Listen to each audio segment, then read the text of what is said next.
Hey guys, Sprout here, welcome back to the channel. In this video I'm going to talk a little bit about solo win squads, right? This is obviously there isn't a solo queue, you can't queue solo versus squads, but unfortunately at times, especially if you random queue or your teammates get killed, you will be left alone, and sometimes three people decide to push you all at the same time, and there's only a couple of things you can do. So hopefully after this video you'll have a bit more knowledge in solo v squad and you might fare a bit better.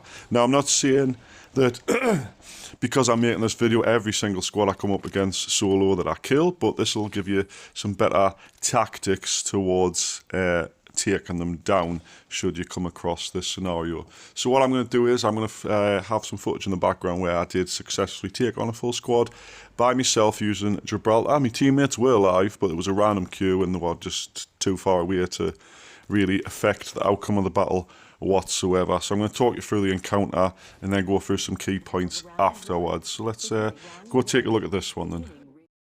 Right, so then guys, these guys actually saw me before I saw them, and actually showed us as I came through this doorway. I wasn't aware that they were here. I did actually land solo separate from my teammates because they decided to hot drop and I didn't want to.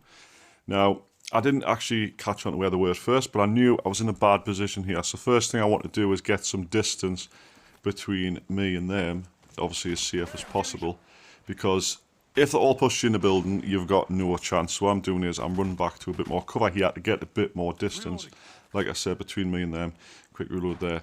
And what I'm going to try and do is whittle them down one at a time. Obviously, three people all at once coming at you is a bit stupid, so I'm using my shield here with Gibraltar to get basically distance, like I say, between them and me, and popping shots at them when I can. What I treat a solo v squad is like 3 1v1s. So I focus on one, then the next one, then the next one. One of these is trying to flank us here, but because I'm using this cover to sort of separate me from them, it does help me get a couple of heals in the meantime. So as you can see, I'm getting a couple of shields up while he's trying to run around the rock. I'm running around the other direction, making sure I'm keeping that sort of angle away from them. I've already knocked 2 of them. He's by himself, get the shotgun out, go for the kill. But he's trying to do the same sort of scenario to me here, running around the container. But unfortunately, I've just got a bit more nimble on my feet. So there we go, I've just soloed a squad on my own. What I'm going to do is now, guys, I'm going to go into a couple of key features, just reiterate what I was saying. So let's just get straight back into that bit.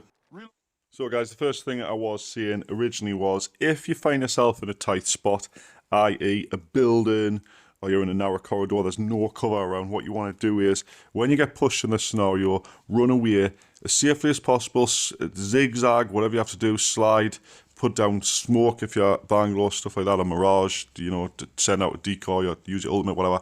Try and get as much distance between you and them as possible and find, pardon me, a decent amount of cover to shoot from.